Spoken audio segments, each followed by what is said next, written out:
Pemirsa, Ketua DPR RI Puan Maharani membuka rapat paripurna DPR RI ke-1 masa persidangan pertama tahun 2024-2025.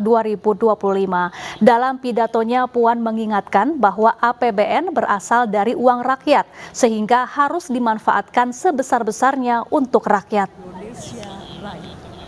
Sebanyak 409 anggota DPR RI hadir dalam sidang paripurna. Ketua DPR Puan Maharani membuka sidang. Dalam pidatonya, Puan menyinggung kondisi APBN di ujung pemerintahan Presiden Jokowi yang menurun cukup dalam. Namun Puan tetap memberi apresiasi karena Indonesia masih bisa mempertahankan angka pertumbuhan ekonomi di angka 5%. Selain itu, Puan mengingatkan APBN berasal dari uang rakyat, sehingga harus dimanfaatkan sebanyak-banyaknya untuk kepentingan rakyat. Pembangunan jangka panjang nasional tahun 2005-2025, yaitu Presiden yang sedang memerintah pada tahun terakhir pemerintahannya diwajibkan menyusun rencana kerja pemerintah untuk tahun pertama periode pemerintahan Presiden berikutnya. Presiden terpilih periode berikutnya tetap mempunyai ruang gerak yang luas untuk menyempurnakan rencana kerja pemerintah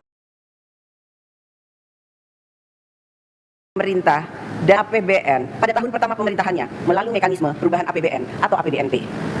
Tahun 2025 merupakan tahun pertama dari pemerintahan baru, sehingga pemerintahan baru tersebut memiliki program-program yang sudah harus dijalankan sejak tahun pertamanya.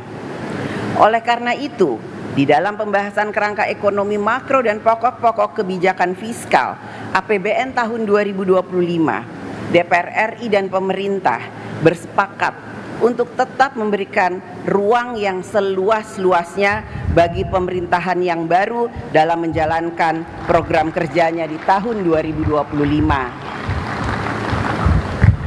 DPR RI bersama pemerintah telah melakukan pembahasan dan menyepakati kebijakan ekonomi makro dan pokok-pokok kebijakan fiskal APBN tahun anggaran 2025 yang menjadi dasar penyusunan nota keuangan dan RUU RAPBN tahun 2025 beserta nota keuangan yang akan disampaikan oleh Saudara Presiden.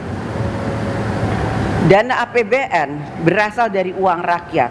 Oleh karena itu, belanja negara harus lebih banyak dialokasikan dan efektif dalam memudahkan rakyat dalam mendapatkan pelayanan kesehatan, pendidikan, memperoleh pemberdayaan ekonomi, membangun sarana dan prasarana dalam mendukung kegiatan ekonomi rakyat, dan lain sebagainya, yang pada pokoknya adalah penerima manfaat belanja negara adalah rakyat.